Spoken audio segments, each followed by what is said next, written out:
everyone, my name is Sarah of Cinderberry, and today I'm going to be showing you how to make this cute pumpkin plush. There'll be a pattern available on my website and my Facebook page if you want to follow along. I will have that link down below in the description. Halloween is right around the corner, and this would be a great decoration to add to your spooky home decor. It would also be a great gift if you're looking to give away something other than candy to your family and friends. So the supplies you'll need for this project are orange fabric. I recommend minky or fleece, green or brown fabric for the stem, and this can be just a small scrap piece. You definitely don't need as much as I'm showing here. Black felt, fabric scissors, sewing pins, a metallic marker or pen, black and orange thread, a sewing needle, polyfill stuffing, and a sewing machine. To start, I will be cutting out the orange fabric. It's important to make sure that the stretch of the fabric is going horizontal to you. The fabric should only stretch in one direction. Also, if you are using minky, you want the fabric fibers to be smooth if you brush your hand down onto the fabric. If you're using fleece, you won't need to worry about this, and you'll just have to worry about the stretch direction. So I'm drawing out my 5 orange pattern pieces. There's 4 kind of football shaped pieces and 1 circle. Once I'm done drawing them, I'm going to cut each of them out.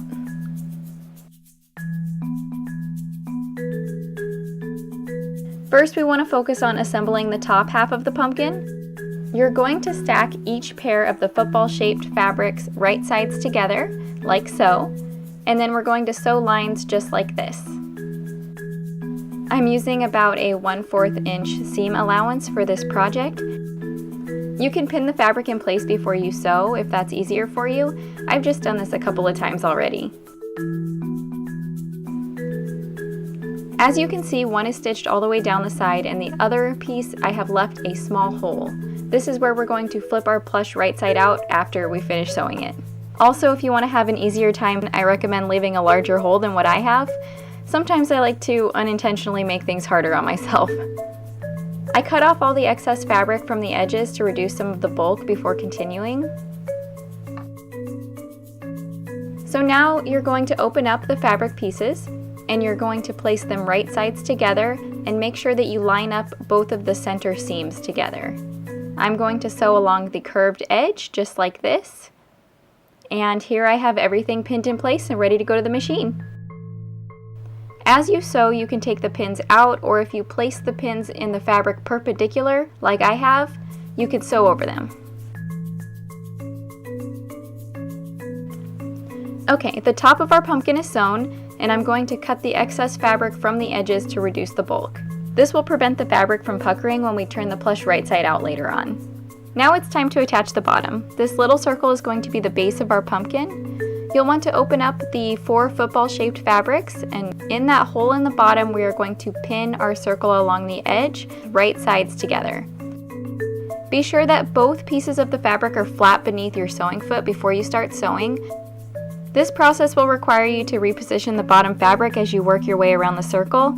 I left the pins in this time because I wanted to make sure my fabric didn't move at all while I was sewing it. Sometimes sewing a curved line can be a little bit tricky.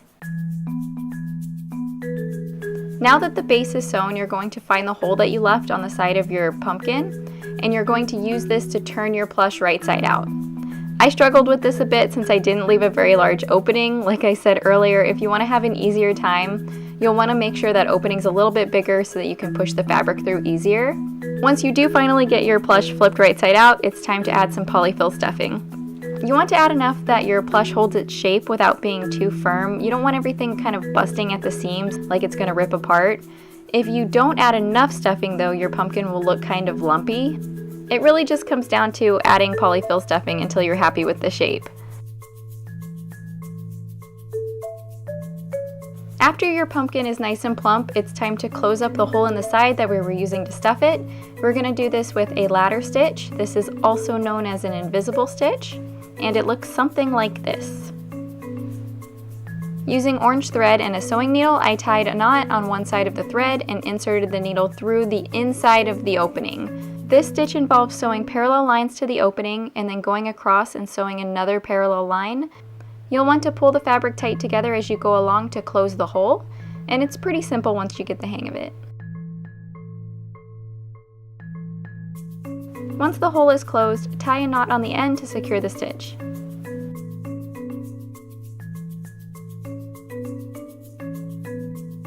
At this point, I like to squish my plushies around in my hands a little bit to make sure the stuffing is evenly distributed and it's nice and round. And now we are ready to sew our stem. For the stem, you will need a small piece of green or brown fabric. On the wrong side of your fabric, go ahead and trace out the stem, and you're going to cut 2 similar sized pieces of fabric. One of them will have the traced stem and one will just be blank. Place these 2 pieces of fabric right sides together like so, and you can use a pin to secure it in place. For this pattern piece, you will be sewing directly on the line. There is no seam allowance. You'll sew only 3 sides of your stem, leaving an opening in the bottom where we're going to attach it to our pumpkin. Once you're done sewing, cut away any excess fabric. Through the opening I left in the bottom of the stem, I turned it right side out and then added a little bit of polyfill stuffing. Pin the stem to the top of your pumpkin and make sure you're happy with the positioning. Again, we're going to use a ladder stitch or an invisible stitch all the way around the base of our stem to attach it to the pumpkin.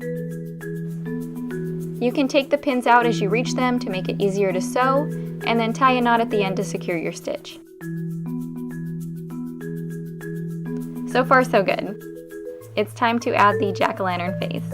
Trace out the face on a piece of black felt. You can make it any type of face you want, to be silly, happy, or scary. I'm going to go with a classic jack-o'-lantern face, and I have included this template with my pattern.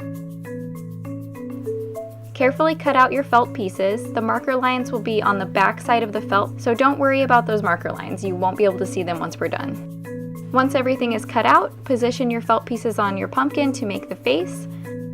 This could take some time to get everything just right.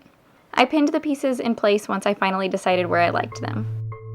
So it's time to go back to hand sewing. For the face, I'm going to use a whip stitch. I created a diagram to show what a whip stitch looks like, since you can't really see what I'm doing here. This process takes a while, but I promise it will look 100% better than gluing the face on.